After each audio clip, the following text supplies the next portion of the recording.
Sherry. Welcome everyone to our webinar this afternoon. If you're listening to this live webinar on March 23rd, 2017 and want to earn ASHA CEUs for the course, be sure to attend the entire 1-hour session. The handout and all the forms you need to complete to obtain ASHA credit will be emailed to you after the webinar, as well as it can be found during this session and today at speechandlanguage.com. If you go to speechandlanguage.com, click on the announcement for today's webinar, and then click on Webinar Forms. You need to mail the ASHA participant form and the evaluation form to the address shown at the bottom of the slide to Darlene Davis on Bulverde Road in San Antonio. We don't accept emailed forms. The forms need to be postmarked by April 7th, 2017. And if you happen to have more than one person at your location, if you have several people sitting in with one login, be sure to download the attendance roster and have each person who wants ASHA CEUs sign that roster when you submit your forms. If there is not more than one person at your location, you do not need to download the attendance form. No CEUs are offered for the recording of this session available on the website. And if you have questions about CEUs, you can email darlenekdavis@pearson.com. Now that we've gotten through all that, I'm very happy to turn this over to Dr. Adam Scheller, who will be talking about PLS-5 and CELF Preschool-2. Hi, Adam. Thank you. Thanks, Nancy. Thanks, Sherry. Welcome, everybody. Good afternoon and good morning, depending on where you're at in the country. I'm looking forward to this hour presentation. We get to talk a little bit about the PLS-5 and CELF Preschool-2, and I'm going to do that in the context of some case studies. I am going to talk about and go through some key components of interpretation and score interpretation and analysis for each of these assessments. And then I thought it'd be a fun little activity for us to go through and actually look at some cases and some actual some data. Before we get started, just as part of the CE process, just want to make sure that you all know I am an employee of Pearson, and we do publish the PLS-5 and CELF Preschool-2, and I won't be talking about any other assessments today. When you signed up for the webinar today, well, this is what our agenda is going to be. It is 1 o'clock here in Eastern time. I'm in Florida. So hopefully, we just had a storm go through. Hopefully that doesn't knock out my power. But anyway, this is what we're going to do in the next hour. And when we signed up for the webinar today, the learning outcomes were listed in the CE information. So please let me know if there are questions still about these outcomes by the end, if you have any questions that were not answered. And I will address them at that point. So let's first talk about some considerations and best practices in early childhood assessment. I think it's important for us to really consider these points because, it's unique. The assessment of young children is unique, and there are many specific issues that we have to consider so we can make sure that the assessment results are going to be as accurate as possible. Young kids, the assessment of young kids, it's not the same as when we assess older children, adults, even, children in elementary school. Young preschoolers and children younger than preschool tend to have some difficulties. And I put this up here first. We always should consider legal and ethical issues first. And really, the only idea here that I think is so important is that there is federal legislation that directs us to do assessments of young kids. So we have to take into consideration there are reasons why we're assessing these young children. They are, when we're trying to identify difficulties as early as possible, of course, right? I mean, it's so important. But it's also mandated by law. So it's important that I just put it up here just for a quick review so that you realize that that's where we're starting out here. And when we think about the best practices in the assessment of young children, there are two things that we should think about first. One is preparing for the testing session, and the second one is actually doing the testing session. And in terms of preparation, I can't stress enough how important it is for us to do as much research as possible into the child that we are assessing. One of the most important suggestions that I make whenever I talk to early childhood educators or evaluators is to get an understanding of where you think the child may be developmentally. Now, you may say, hey, Adam, aren't we doing the assessment to find that information? Well, yeah, we are. But there's some information we can get either from parents, caregivers, from teachers, from an observation, whatever we can, so that we can get sort of put a bubble around our thinking of development. Whenever we have an idea of what we can expect, then we can really identify and structure our testing sessions more effectively. You know, I think we tend to look over that phase. And really, when we're testing young kids, because we know how fast it is, how fast we might lose their attention, or how easy it is for us to lose them, or not keep them engaged in the testing session, it's so important that we can streamline it as best as possible, and really thinking about what we should be seeing in these youngsters. In terms of the testing session, it is important that the testing session be as structured as possible. And these may seem very straightforward, but I can't stress enough how important it is that we focus on these things. Interacting with confidence, right? So young children do automatically, they know, right? If we're not interacting with them, or if we don't know the content that we're asking. They see that when we're not engaged, or when we're not speaking to them with confidence, it's easy for them to get distracted. Beginning testing when the child is ready. This is something that I can't stress enough. With regard to giving them free play, establishing rapport, I like to start out my testing sessions with young kids with a little free play. It just gives me some time to observe them, really recording what I see in terms of their behavior and their development, but it also gets them involved with what I'm trying to get them to do. Being sensitive to the needs of the child, giving them breaks when necessary, giving praise and reinforcing liberally, adjusting the speed of testing according to their needs. So, young kids don't test the same way that older children do. We have to slow down. Again, having structure but remaining friendly. Yes. You're kind of fading in and out. Oh, that's not good. That would not be good at all. All right, here. Can you hear me okay? Yep, that seems better. Okay. Sorry about that, folks. If Sherry, if that happens again, please let me know. I'll make sure that I can try to adjust my mic here. I apologize for that, folks. And again, based on the child factors, determining the length of testing session. So really what I mean by that is oftentimes with young children, we have to test in multiple settings or multiple situations, giving them a short time one day, giving them a short time maybe later in that day, and maybe the next day, breaking it down into smaller sessions. It's very important that we consider these components as well. The next thing to really consider with young children is the age-specific issues. The first one there is talking about the trend of skill development. So whenever we put forth items to measure something, let's say we're going to be measuring language, it's important that we know that there are no skills that happen in a standard, equal, stepwise fashion. They just don't happen where you see the development of one skill happen and then the next higher level skill happen right after that. It tends to happen where children develop a skill. They may develop it slowly, the first one slowly at first. Here, wait, let me pull up my little arrow here. So you can see these little red arrows indicate the development of a skill. So let's say that we're looking at a young children, 2.5 years old, and they develop a skill very quickly one time, and then it takes them a long time. The learning curve for that, the next development of the next higher order skill takes a lot longer than a short learning curve, then a fast learning curve, then another long one. So really what I wanted to bring out by this is that when we're testing young kids, it's important for us to know that skill development is variable. So, yes, we have charts, we have expectations of when things should be developed, but we're not 100% on every kid because every kid's development is different. So it's very, very important for us to consider that.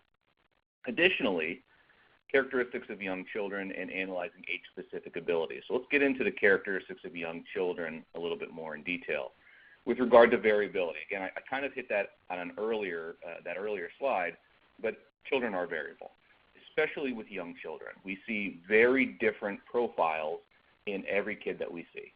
Yes, we have expectations, but what's consistent about the assessment of young children is their variability. Number two is motivation. So when we think about motivation, or the motivation for a child to complete testing or to do well in testing, it's different based on their age. So for young children, well, let me start by thinking about older children. Older children tend to have a desire to do well, to please, or to accomplish something. Younger children don't necessarily have that as their motivation. Their motivation to complete or to do well is based on whether or not they're taking tasks that they enjoy. So it does differ based on the age of the child that we're testing. And, that change tends to happen in elementary school. So the younger the child that we're assessing, and since we're talking about these two tests for preschoolers, we have to take into consideration that the assessments, their motivation is going to be affected by whether or not they're interested in what they're taking. Their interest levels, again, vary, and their levels of engagement also vary. So we have to take these considerations, these characteristics of young children into consideration, because they will absolutely affect our development of our analyses, our profile development. So let's think about the PLS-5 first. To go into this in a little more detail, we'll get into the case study. But in terms of the use of the PLS-5, it's important before we ever pull these two out. The questions we get a lot are whether or not what should I use, the PLS-5 or the CELF Preschool-2? So the first thing we're going to think about is what is the PLS-5 used for, and why should we be pulling it out? The first thing to know is that the age is so important. We're looking at birth to 7 years, 11 months. It is going to be very effective to determine the presence of a language delay or language disorder, whether or not they have a receptive and or expressive language delay or disorder, or a combination of both, and also to determine the eligibility for earlier intervention or speech and language services. So in our case study, we are going to talk about a kid that is going to be transitioning between early childhood and school services. So I'll be able to show you that in a little bit more detail. With regard to the idea of receptive and expressive language areas in this analysis, we are looking at attention, gesture, play, vocal development, social communication, vocabulary, concepts, etc., as well as emergent literacy. And we are looking at strengths and weaknesses to develop appropriate interventions. So I think that what's so important with regard to the profile is to look at these next two charts that I have and think about the skill development and how it tracks along with a child's age and what we should be looking for. The reason I show you this, and I think it's so important to think about it in the context of a case study, is because whenever we're pulling out a child's a specific age range, again, like I mentioned earlier, we need to think about the general areas or the bubble, like to think about our parentheses around what we should expect for skill development. So if I pull out a child that's 2 years and 6 months, we're going to be looking at items like play, vocabulary, connected speech for auditory comprehension. We're probably going to be looking a little bit at I apologize, I slipped too fast. Some morphology. So if you can see this chart, what it's showing me are different areas and what we are going to be assessing. So it's good for us to get an understanding when we're looking at a child to see what we should be expecting. That's kind of why I included these in here. These charts are in the PLS-5 manual, but I like to look at stuff like this frequently, right? Oh, good. Somebody was sorry, Julia said that she can hear my voice, so I was just excited because I wanted to make sure everybody could hear me. The other part to consider is when you have a young child that's transitioning from early intervention to school services, it's important to consider the assessment and how it's developed. So with regard to the PLS-5, there are 1-month norms for children that are ages 2-6 through 2-11. What this allows you to do is it allows you to look in greater detail at the differences between those ages.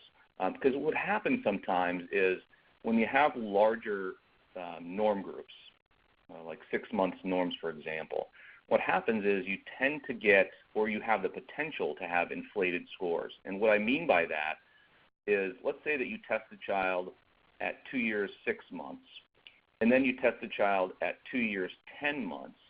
Well, the norm, there's a great variability in development at that time.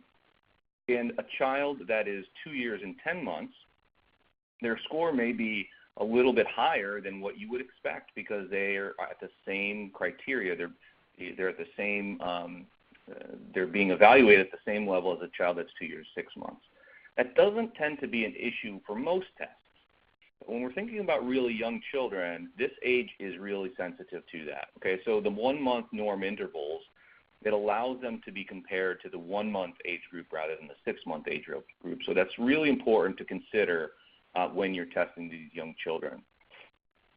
The only thing to really consider is this last part down here to make sure you put into you take into consideration before you use that, is that it's important, it's best practice to use the same interval consistency for all children at this age range. So you want to specify that you're using those 1 month norms if you do use them, but it's important that you make it consistent for every child so that you don't have any differences.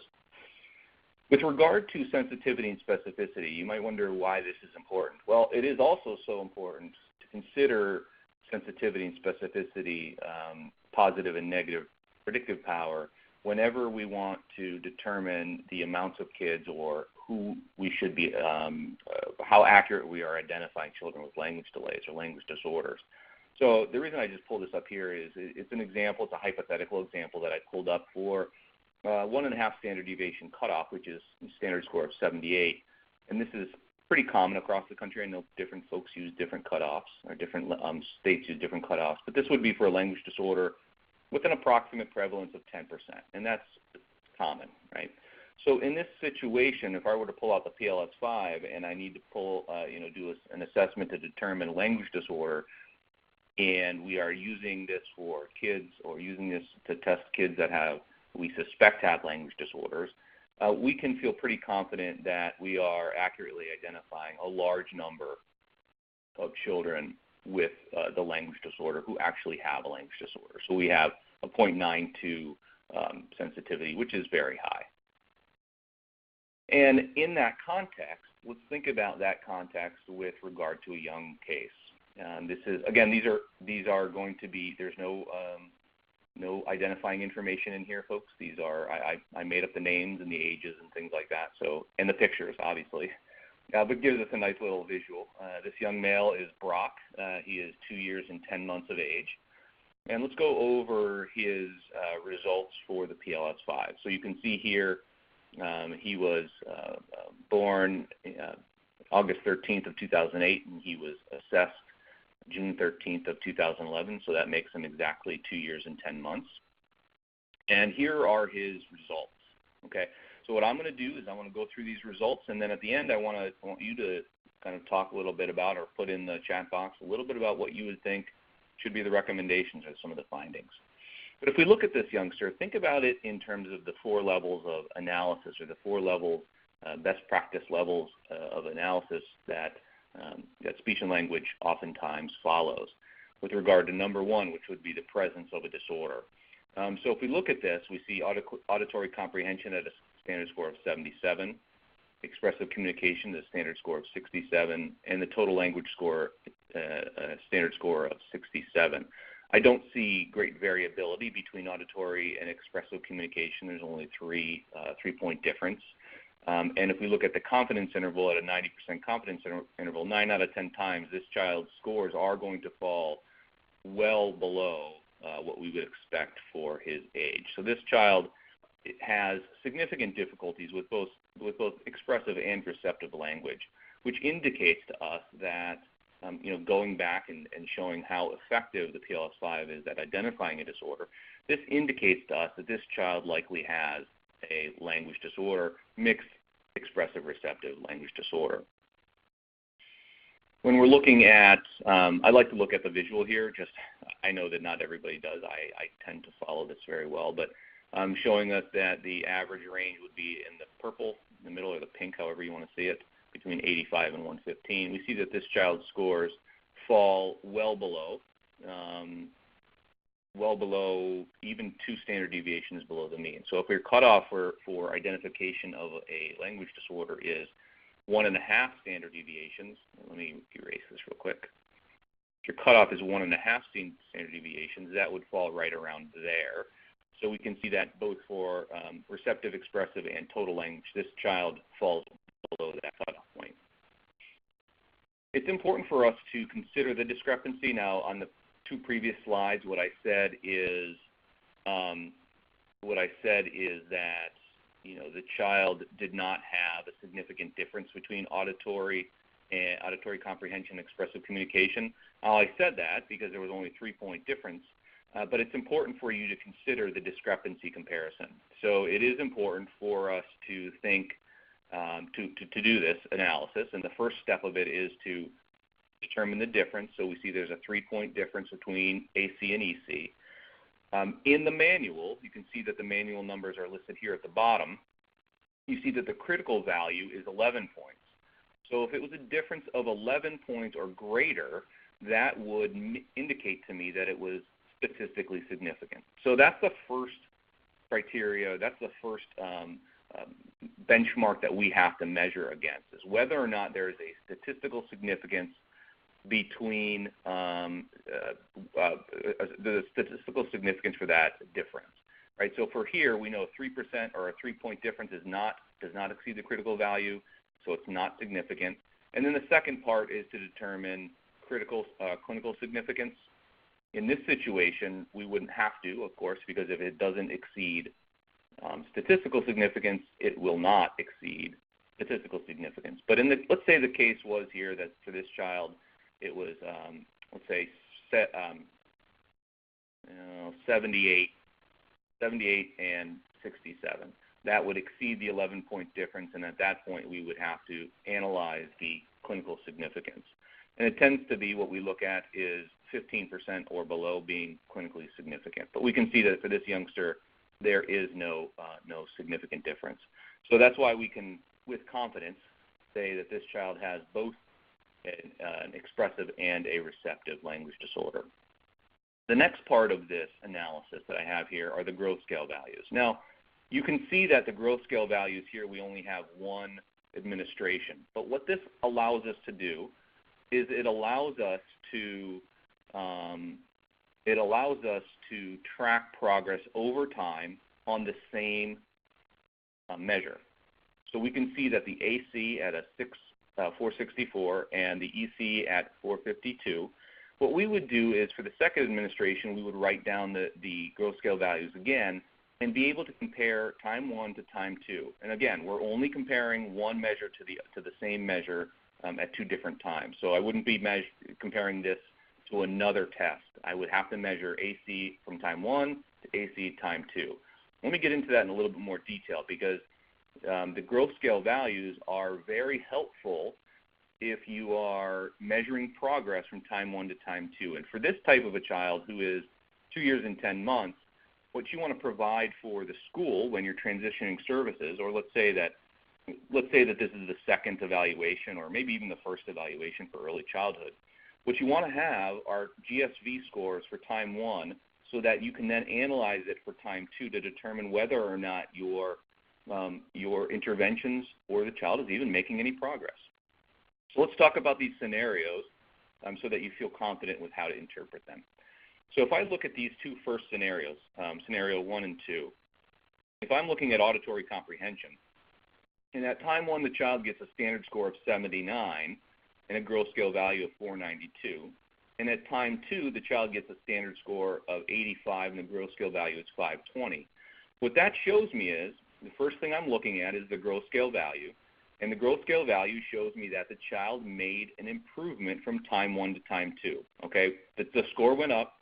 So what that means to me is that this child's auditory comprehension improved from time 1 to time 2.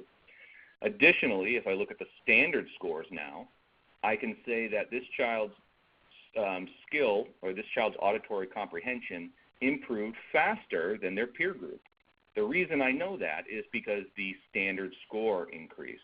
Because again, remember, standard score is dependent on a norm, is dependent on the sample.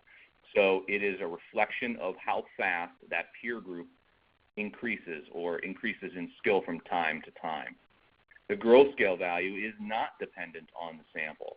It is a reflection of that child's particular skill at 2 points in time.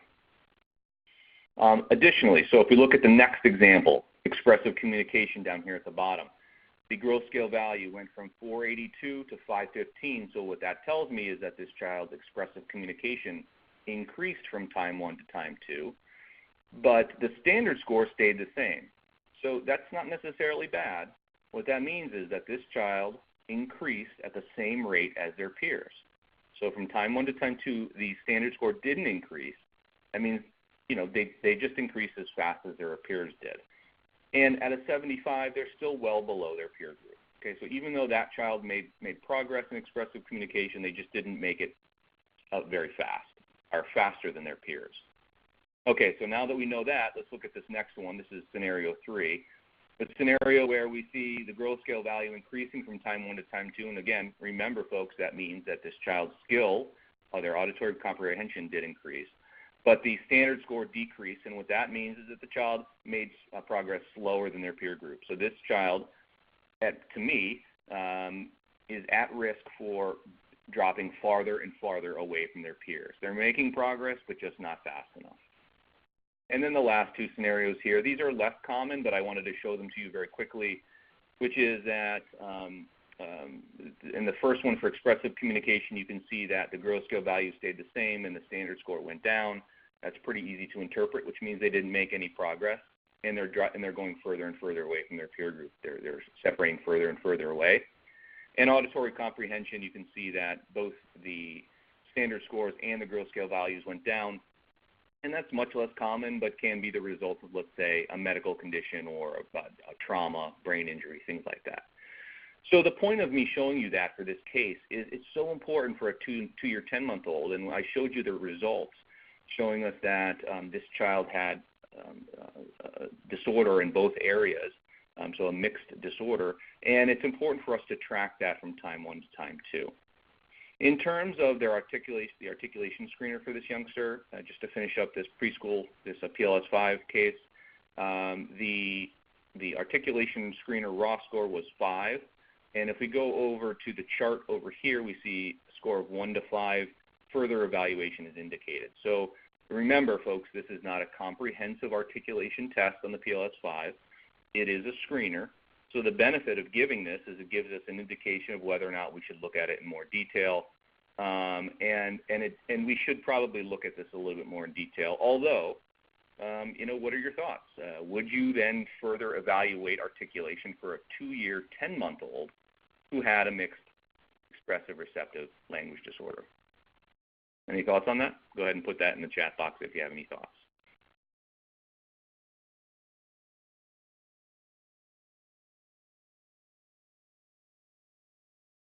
Yes, I hear yeses.